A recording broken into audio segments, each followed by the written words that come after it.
Greetings, beloved. I'm Dr. Felicia LaBoy, lead pastor and life coach here at the historic First United Methodist Church in downtown Elgin, Illinois, with another motivational moment from the Bible. These motivational moments are designed to help us take what we hear in church on Sunday, what we may learn in Sunday school, what we may even read during our private devotional time, to take those biblical concepts and to make them a part of our everyday life. If you've been with us the last couple weeks, we've been doing this series around God at the movies. First week we did Black Panther. Last week we did American Heretic. This week we took images and concepts for the movie For Profit. For Profit was a movie that was actually shot here in the city of Elgin and that used our church as a home base. And it's the story of a man that God has called to be prophet.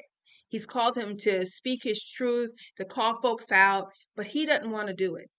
He don't want to do it because he feels like God let him down because his father dies and some other things happen, and he and his wife are trying to have a kid, and he feels like I'm trying to help all these people and nothing is changing. And what he doesn't realize is that the devil is constantly on his trail, right? But God sends an angel to kind of help remind him, this is who you are. You're better than this. You know more than this. Make the right choice. So this week, I want us to focus in on this idea from the movie and for just ourselves. This idea around just leave me alone.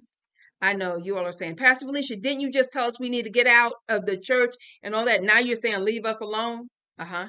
Yep.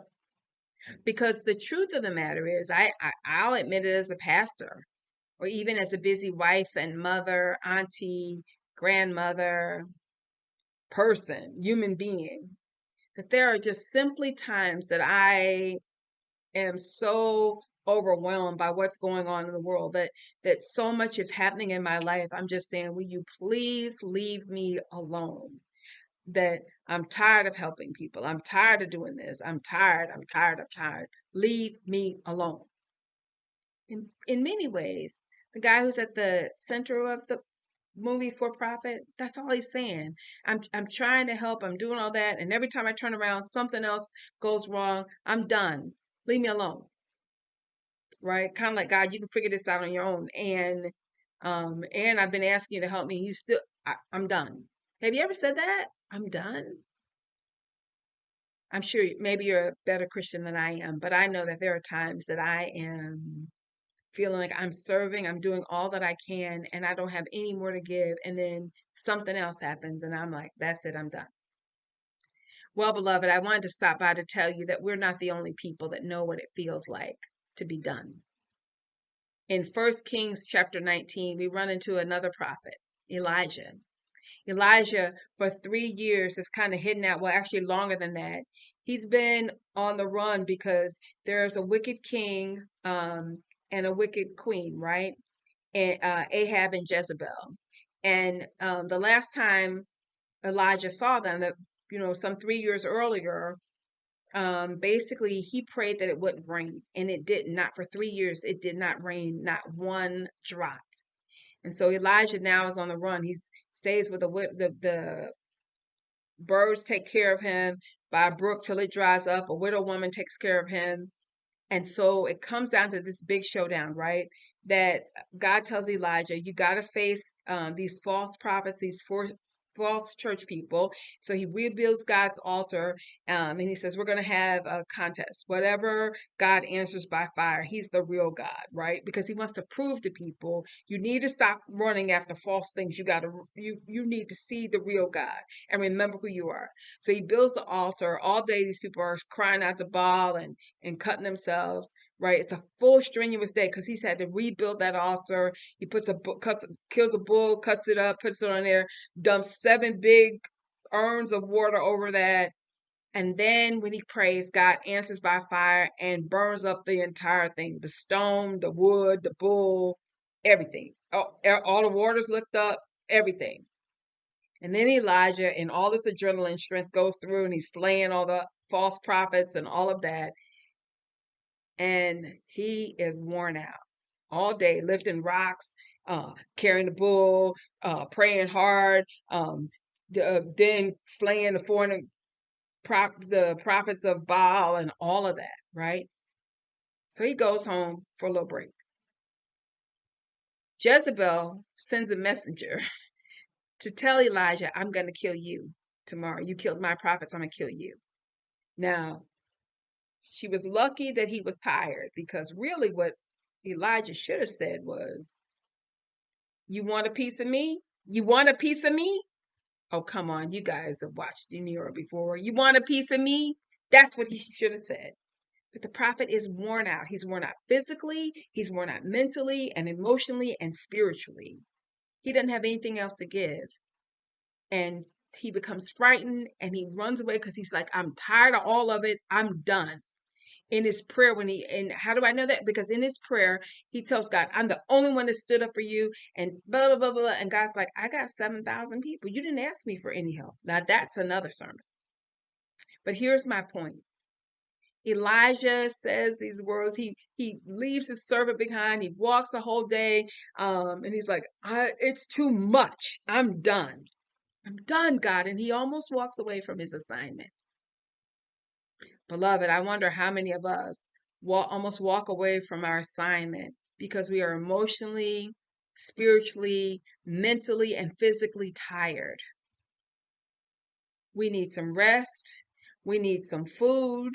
We need to be protected. We need some time to talk to God, and we need some people to work with us to do the thing that needs to be done. And we need to recognize that we have a finite time, right? If you keep reading 1 Kings chapter 19, what you'll find out is that God appointed people to work with Elijah, but he also gave Elijah a person that he could hand his mantle to. He also gave Elijah a person that he could mentor and strengthen so that he could continue this work of being a real prophet for God. Beloved, this week, I just want to ask you, are you tired? Are you worn out? Are you physically, emotionally, mentally, and spiritually drained? If so, there is no problem going to God and saying that. I'm tired. I don't want to be bothered with people. I just want to be left alone.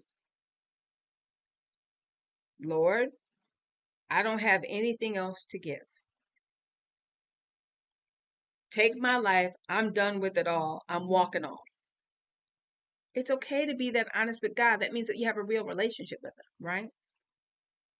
And then, beloved, it is okay to take the time that we need for rest and respite and to be re-energized and reignited for the work we've been charged to do, and to be open to whoever God is sending to go that route with us.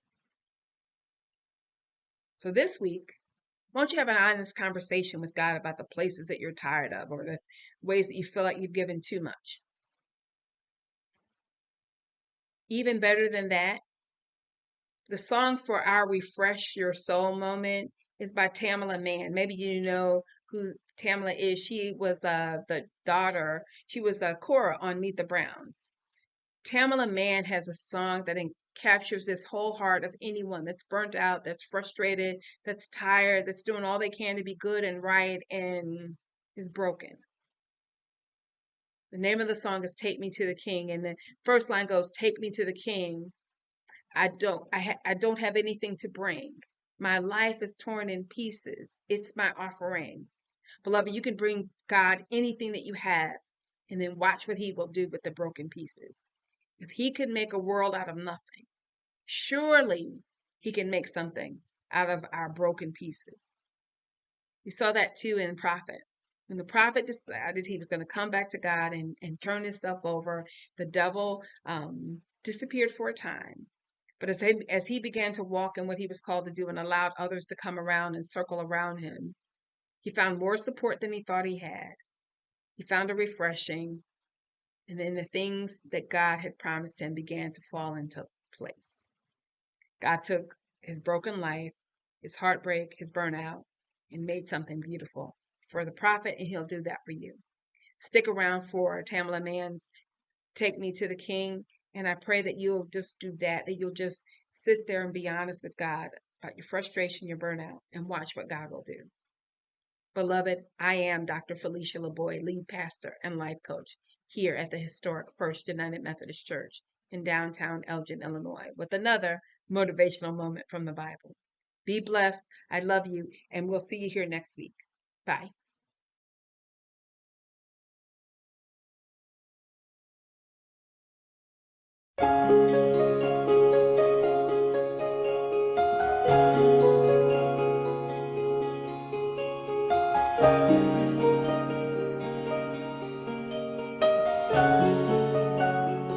Take me to the King. I don't have much to bring. My heart's torn in pieces. It's my offering. Take me to the King. Truth is, I'm tired. Options are few. I'm trying to pray, but where are you? I'm all churched out, hurt and abused. I can't fake what's left to do. Come on. Truth is, I'm weak. No strength to fight, no tears to cry. Even if I tried, but still my soul refuses to die. One touch will change my life. Take me to the King. I don't have much to bring. My heart's torn in pieces. It's my offering. Lay me at the throne. Leave me there alone to gaze upon your glory and sing to you. Please take me to the King. Truth is, it's time to stop playing these games. We need a word for the people's pain. So Lord, speak right now. Let it pour like rain.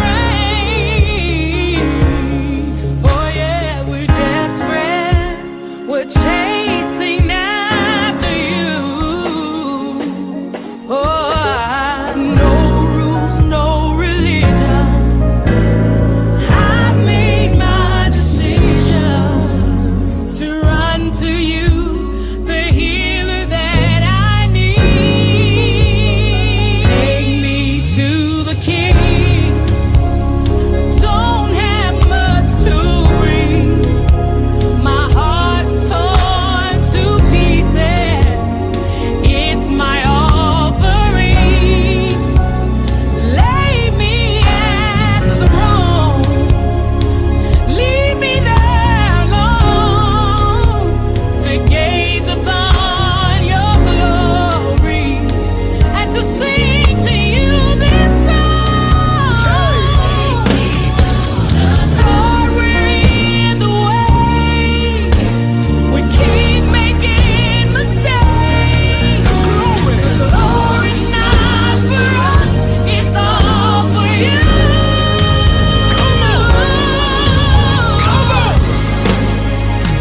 Take me to the King.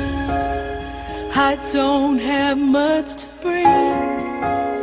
My heart's torn to pieces. It's my offering.